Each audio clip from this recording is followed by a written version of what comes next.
Kang Kim Siang dari Kang Financial Advisory dan CC Advisory. Jadi ini laporan dari beberapa media ya. Jadi penunggang motosikal mau kemalangan di Jalan Raya Papa KK di 3 Jun 2026. Jadi seorang lelaki tempatan berusia 25 tahun mau selepas motosikal ditunggannya ya.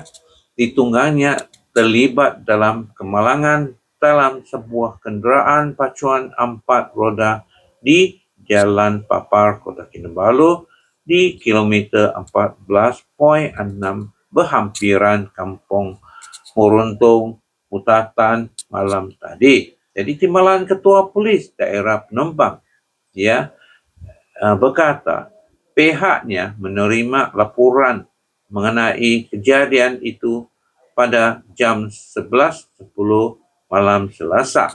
Jadi akibat pelanggaran itu, penunggang motosikal tercampak ke lorong paling kanan jalan ya. Jadi mangsa isakan meninggal dunia di lokasi kejadian ya oleh pegawai perubatan bertugas dari Hospital Queen Elizabeth, Kota Kinabalu.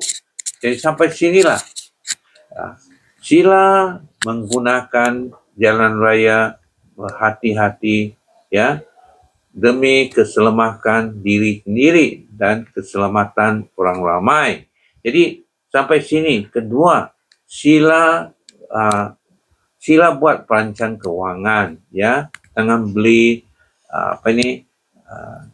PA atau personal accident hanya 100,000 hanya satu hari cuma 70 sen ya. Jadi untuk orang yang teruskan hidup di dunia ya, yang mati itu sudah meninggal lah ya, tapi yang keluarga itu mesti mau teruskan hidup. Jadi sila buat panjang keuangan. Jadi sampai sinilah sila saudara, sila like, subscribe dan sokong dan share. Terima kasih.